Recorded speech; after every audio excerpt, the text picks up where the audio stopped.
Rasa nyeri saat menstruasi dipicu oleh perubahan hormonal. Banyak wanita mengalami nyeri head sebelum dan selama menstruasi. Namun, tak semua nyeri head merupakan hal yang normal. Rasa nyeri yang berlebihan selama haid bisa jadi tanda endometriosis, penyakit reproduksi perempuan yang ditandai dengan tumbuhnya jaringan pelapis rahim yang berada di luar uterus. Diperkirakan 1 dari 10 wanita usia produktif atau sekitar 200.000 jiwa wanita di seluruh dunia memiliki endometriosis. Tak hanya memicu rasa sakit, jika dibiarkan, endometriosis juga dapat menyebabkan infertilitas. Lalu, apa yang dapat menyebabkan masalah nyeri head tak tertahankan? Dan bagaimana pengobatannya? Simak penjelasannya bersama dokter spesialis OB/GYN dalam video berikut ini. Jadi gangguan haid itu ada 5 yang paling sering. Yang pertama itu adalah gangguan menstruasi yang berlebih atau kita sebut namanya perdarahan uterus yang tidak normal, atau bahasa Inggrisnya abnormal uterine bleeding (AUB).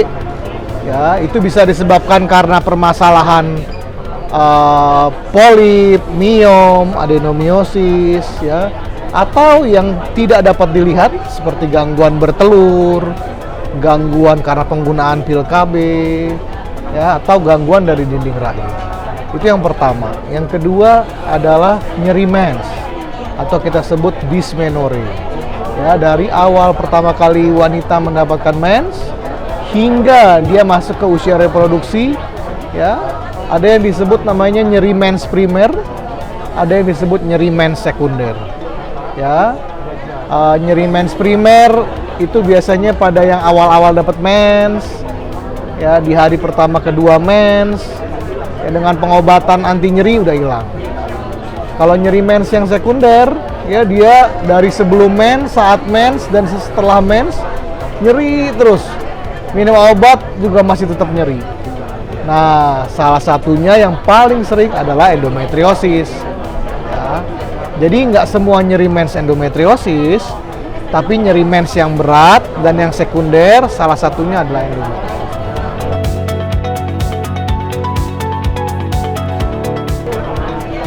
Tentunya nyeri haid tidak normal, ya, tapi membedakan mungkin nyeri haid yang primer dan sekunder mungkin, ya.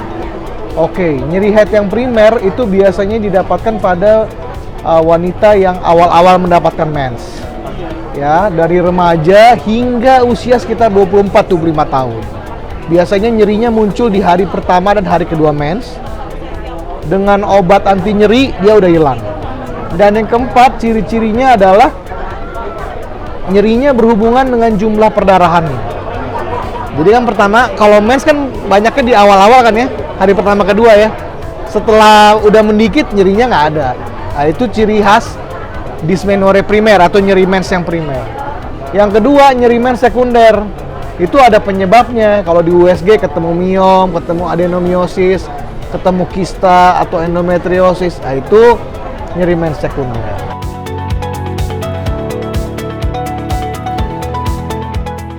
Ya, endometriosis itu adalah pertumbuhan, ya,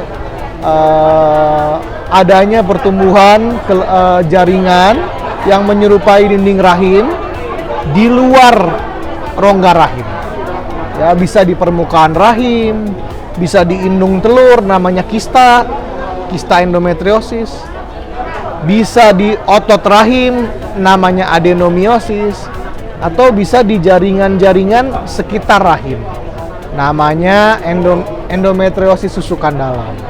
Jadi ada 4 bentuknya.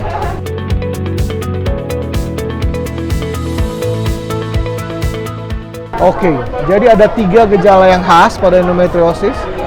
Ya, yang pertama adalah nyeri menstruasi, ya, yang munculnya sebelum, saat, dan setelah mens. Yang kedua adalah nyeri atau sulitnya mempunyai keturunan, ya, atau infertilitas. Dan yang ketiga adalah nyeri di luar mens. Tadi saya bilang kalau nggak diobatin dia nyerinya akan terus menerus. Jadi di luar mens pun nyeri.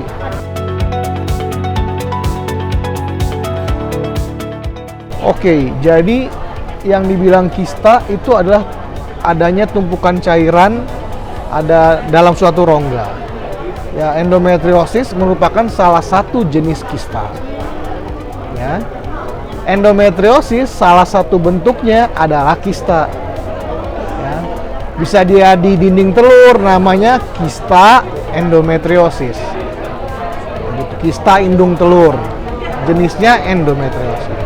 Dokter spesialis obstetri dan ginekologi Brawijaya Hospital, Melvin Emeraldi menjelaskan bahwa tidak semua wanita dengan endometriosis mengalami infertilitas. Namun, semakin besar derajat endometriosis, maka akan semakin kecil kemungkinan wanita untuk memiliki anak. Meskipun begitu, komplikasi dari endometriosis sebenarnya dapat diatasi dengan perawatan dan pengobatan yang tepat. Lebih lanjut, Dr. Melvin juga menyebutkan di Pusat Layanan Gangguan Haid dan Endometriosis Terpadu, Brawijaya Hospital Antasari ini memiliki fasilitas pengobatan berkelanjutan, mulai dari pemeriksaan, pengobatan dengan terapi obat, terapi nyeri hingga terapi hormonal. Sedangkan tindakan medis seperti operasi merupakan jalan terakhir pengobatan pada endometriosis. Selain itu, Dr. Melvin Emeraldi juga menambahkan bahwa layanan pusat gangguan haid juga menyediakan layanan psikologis dan psikiater bagi pasien sebagai langkah pengobatan secara psikis. Nyeri yang datang ketika haid sebaiknya tak boleh diabaikan. Untuk itu, segeralah melakukan pemeriksaan jika siklus haid selalu dibarengi dengan rasa nyeri tak tertahankan. Dari Jakarta, Niken Monica, Antonius Aditya Mahendra melaporkan.